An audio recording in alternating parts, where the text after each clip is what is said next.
Okay,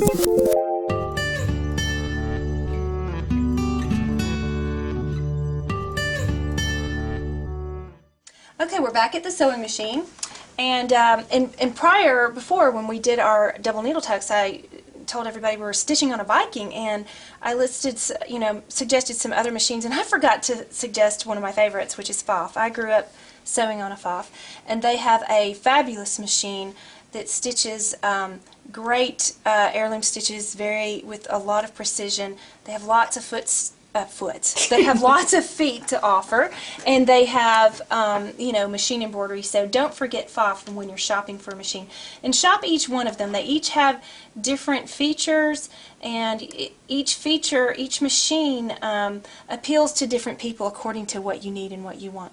But right now I'm on the Viking, and I'm using this center guide blade foot for my folded tucks. And I've got in the 65 needle and the 80 weight thread in the top and the bobbin. And I have my stitch length set on 1.5. It's fine to do it on 2.0, but I wouldn't go any bigger than that. Now here's my piece, and I've folded it on the first line. Now remember, the line is important. If you draw a sloppy line, you get a sloppy tuck. If you're not folding precisely on the line and you don't crease it right, you're going to get uneven tucks. So be careful and be precise as you mark and fold. And I've starched this till it's kind of crispy, and that gives you a nice hard edge to work with. Now I don't saturate it with starch. I just give it a light spritz and press over it, but it gives you a good stable surface to work on. Now I have already moved my needle position over. It's off center to the left, and I'm going to be watching right here where the fold edge meets the edge of this blade, and my job is just to guide this and make sure that this fold edge is always next to this blade edge, and the needle will do the work for me. So needle position is a great it's a great thing to have on your machine because it gives you precision. If I were using a machine foot with just little red lines marked on it, I really couldn't get as neat of a pin tuck as I can with this type of foot and needle position. So I mean, if you don't have a machine that has all these great little features, you can still achieve this, but it takes a lot more work. You can't do it as fast. See how fast I'm doing this? And you really you're only human, and you can't get the precise results that you can when you have special feet and special features to help you do the job. So we're almost done with this folded tuck, and I'm going to pull this off and show you what it looks like. You probably can't see the stitching from here, but it's a nice tiny little folded tuck. And we're going to press that down. Once we stitch them, we're going to press them all in one direction. Now I'm going to go back to the ironing board and press this crease and stitch it, and let me finish all of these, and we'll come back and I'll show you what the finished piece looks like. Okay, we're back, and I've finished stitching each one of my tucks. I have 4 little 1/8 inch folded tucks here, and as you see I have a long strip. Here's my little pattern piece that's going to go here. And for this size, I only had this much left according to my pattern. So it just depends on your pattern and the size that you're making and how much of this you have left over. Everyone's pattern is going to be a little bit different as to how much space this is. This represents where my beading is going to go for my strap.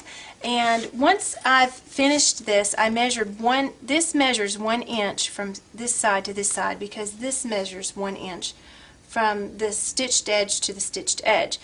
So I used an air-soluble marker because I'm working on it right now and it'll just dissipate in 2 days.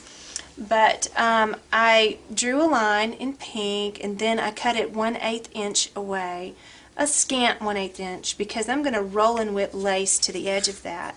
So what I'm going to do next is get a strip of lace, and a strip as long as this strip, and I'm going to place that right side to right side. This has got the little lines on it, so I'm using that as the wrong side. So I've got the wrong side of the lace facing up.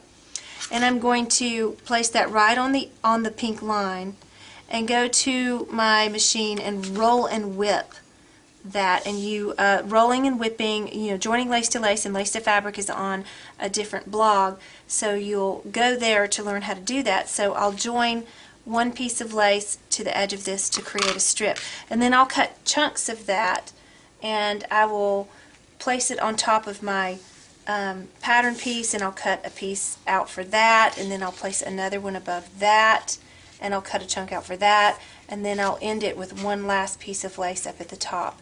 And once I've joined all of that, I've made a rectangle as tall as this area and as wide as this area.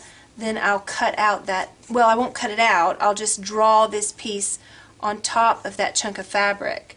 And I'll cut this edge out and I'll join my beading to this edge. So that's how we go about building the fabric that makes up this area.